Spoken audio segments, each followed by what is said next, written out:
నమస్తే Telugu one news కి స్వాగతం. నేను రూపానాథళ్ళ.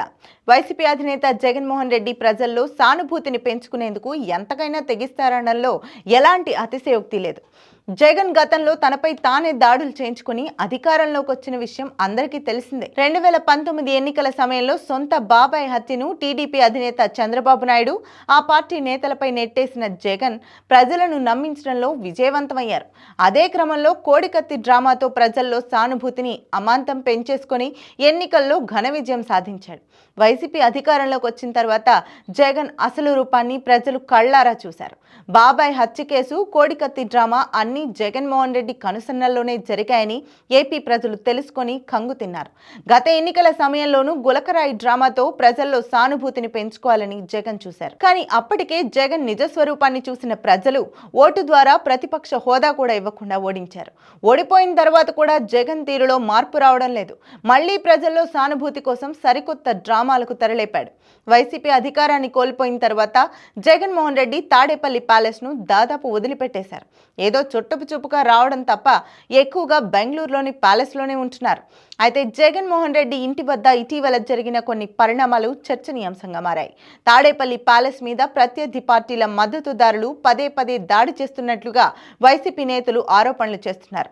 అంతకుముందు జరిగిన చిన్న చిన్న సంఘటనల గురించి ఎవరూ పట్టించుకోలేదు. కానీ ఇటీవల జగన్ ఇంటి ముందు అగ్ని ప్రమాదం జరగడం మాత్రం చర్చనీయాంశంగా మారింది. తాడేపల్లి ప్యాలెస్ ముందు మంటలు చెలరేగగా అగ్నిమాపక సిబ్బంది వచ్చి వాటిని ఆర్పారు. ఈ ఘటన ఈ నెల 5వ తేదీన జరిగింది. ఈ ఘటనను వైసీపీ సోషల్ మీడియాలో విస్తృత ప్రచారం చేసుకున్నారు. జగన్ పై దాడి చేసేందుకు కూటమి పార్టీలోని నేతలు పదే పదే ప్రయత్నాలు చేస్తున్నారంటూ అసత్య ప్రచారం చేస్తున్నారు. కొందరు ఓ అడుగు ముందుకేసి జగన్మోహన్ రెడ్డి వచ్చే ఎన్నికల్లో గెలుస్తారనే భయంతో ఆయన్ను ఇబ్బంది పెట్టేందుకు కూటమి నేతలు ప్రయత్నాలు చేస్తున్నారంటూ ప్రజలను నమ్మించి నానా తంటాలు పడుతున్నారు. ఈ క్రమంలోనే రాష్ట్ర ప్రభుత్వం జగన్ ఇంటి వద్ద భద్రతను పెంచింది. జగన్ ఇంటి వద్ద జరిగిన అగ్ని ప్రమాదానికి కారణాలేంటో తెలుసుకునేందుకు ప్రభుత్వం విచారణ చేపట్టింది. ఇందులో భాగంగా పోలీసు అధికారులు ఆయన ఇంటి ముందున్న సీసీటీవీ ఫుటేజ్ ఇవ్వమని అడగ్గా అటువైపు నుంచి సరైన సమాధానం రాలేదు. జగన్ ఇంటి మేనేజ్మెంట్ చూసుకునే వ్యక్తులు ఇంటి బయట పెట్టినవి డమ్మీ సీసీ కెమెరాలని, వాటి విజువల్స్ లేవని సమాధానం ఇస్తున్నారట. జగన్ 8 నెలల ముందు వరకు ముఖ్యమంత్రి, ఆయన ఇంటి ముందు ఇలా డమ్మీ కెమెరాలు పెట్టడం ఏంటి అనే ప్రశ్నలు తలెత్తుతున్నాయి. అయితే జగన్ ప్యాలెస్ సిబ్బంది సీసీ కెమెరాల ఫుటేజ్లను ఇచ్చేందుకు వెనకాడుతున్నారనడంలో జగన్ ఇంటి పరిసరాల్లో అగ్ని ప్రమాదం విషయంలో అనుమానాలు వ్యక్తమవుతున్నాయి.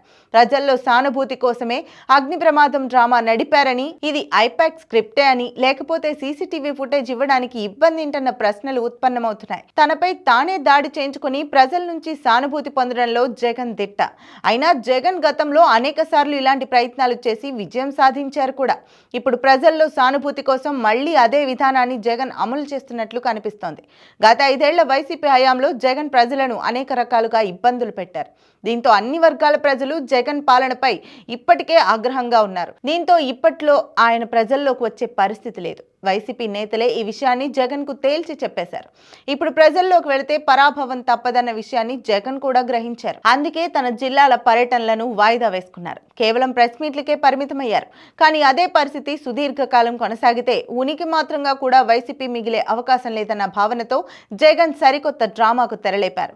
తాడేపల్లిలోని తన ఇంటి పరిసరాల్లో అవసరమైతే తన ఇంటిపై దాడులు చేయించుకొని ఆ నెపాన్ని కూటమి నేతలపైకి నెట్టాలని, తద్వారా ప్రజల్లో సానుభూతి సంపాదించుకోవాలన్నదే ఆ కొత్త డ్రామాగా పరిశీలకులు విశ్లేషిస్తున్నారు. జగన్, వైసీపీ నేతల క్రూరమైన ఆలోచనల గురించి తెలిసిన ముఖ్యమంత్రి చంద్రబాబు నాయుడు తాడేపల్లిలోని జగన్ నివాసం వద్ద సీసీ కెమెరాలను ఏర్పాటు చేయించారు. మొత్తం 8 సీసీ కెమెరాలను ఏర్పాటు చేయించడంతో పాటు అక్కడ పోలీసు భద్రతను పెంచారు. మరోవైపు జగన్ నివాసం వద్ద అగ్ని ప్రమాదం కేసును సీరియస్ గా తీసుకున్న పోలీసులు ఇప్పటికే ఆయా మార్గాల్లోని సీసీటీవీ ఫుటేజ్లను సేకరించారు. మంటలు చెలరేగిన ప్రాంతంలో మట్టి, బూడిద నమూనాలను సేకరించి పరీక్ష కోసం ల్యాబ్కు పంపారు. మొత్తానికి జగన్ నివాసంపై కూటమి నేతలు దాడులకు దిగుతున్నారంటూ వైసీపీ నేతలు అసత్య ప్రచారంతో ఆడుతున్న డ్రామాలకు పోలీసులు చెక్ పెట్టారు. సానుభూతి కోసం జగన్ ఆడిన డ్రామా నిగ్గు తేల్చేందుకు రెడీ అవుతున్నారు.